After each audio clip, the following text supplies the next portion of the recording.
അത് വായിച്ച പുസ്തകങ്ങളില് ഖുറാനാണോ ഭഗവത്ഗീതയാണോ ബൈബിളാണോ ഇഷ്ടം? അത് മൂന്ന് ഞാൻ ഒരുപോലെ കുപ്പത്തൊട്ടി കളയും, നോക്കുപോലും ചെയ്യത്തില്ല.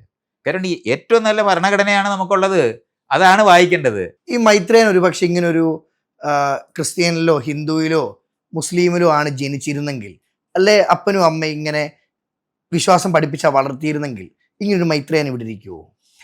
അവരെല്ലാവരും ഇതുപോലത്തെ ഒക്കെ പഠിപ്പിച്ചതാണ്, അതെല്ലാം എടുത്ത് തോട്ടി കളഞ്ഞിട്ടാണ് ഞാൻ ഇരിക്കുന്നത്. പഠിപ്പിച്ചിരുന്നോ?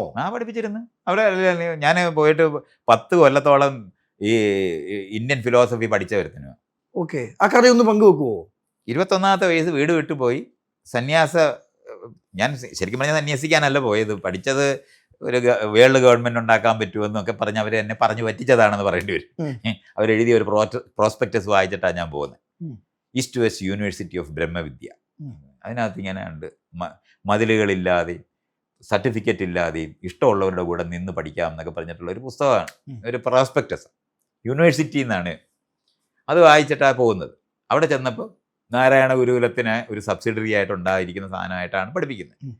അപ്പോൾ നാരായണ ഗുരുവിൻ്റെ ഫിലോസഫിയും സാധനങ്ങളും ഇന്ത്യൻ ഫിലോസഫി എല്ലാം പഠിച്ച് സകല ബൈബിളും ഖുറാനും എല്ലാം ഇരുന്ന് വായിച്ച് ഇതെല്ലാം മനസ്സിലായപ്പോഴാണ് മനസ്സിലായി കാശിനുള്ളതിലെന്ന് മനസ്സിലായി. അത് ഞാൻ അവിടെ വിട്ടിട്ട് പോകും. പിന്നെ അങ്ങോട്ട് നോക്കേണ്ടി വന്നിട്ടില്ല. 9 വർഷം അവിടെ ഉണ്ടായിരുന്നു.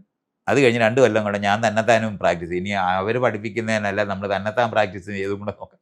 അതും നോക്കി കാശിന് കൊള്ളത്തിലെന്ന് ബോധ്യമായതിനു ശേഷം കളഞ്ഞിട്ടുള്ളതാണ്. എല്ലാം മനസ്സിലാക്കി തിരിച്ചറിഞ്ഞതിന് ശേഷം കളഞ്ഞതാ. ഇയാൾക്ക് ഞാൻ ഭഗവത്ഗീതയും പഠിപ്പിക്കാൻ അറിയാം, ഈ ഉപനിഷത്തും പഠിപ്പിക്കാൻ അറിയാം, നാരായണൻ്റെ കൃതിയും ശങ്കരാചാര്യരുടെ കൃതി ഇതെല്ലാം വായിച്ച് എനിക്കിതൊക്കെ പഠിപ്പിക്കാൻ അറിയാം. അത് പഠിപ്പിക്കാൻ അറിയാം, ബൈബിളും പഠിപ്പിക്കാൻ അറിയാം. ഇതൊക്കെ പഠിപ്പിക്കാൻ അറിയാവുന്ന ആൾ തന്നെയാണ്. അത് അറിയുമ്പോൾ തന്നെ കാശിന് കൊള്ളത്തില്ലെന്നാണ് ഞാൻ ഈ പറയുന്നത്. അതിനേക്കാളും മെച്ചപ്പെട്ട സാധനം നമുക്ക് ഇന്ന് എഴുതാം.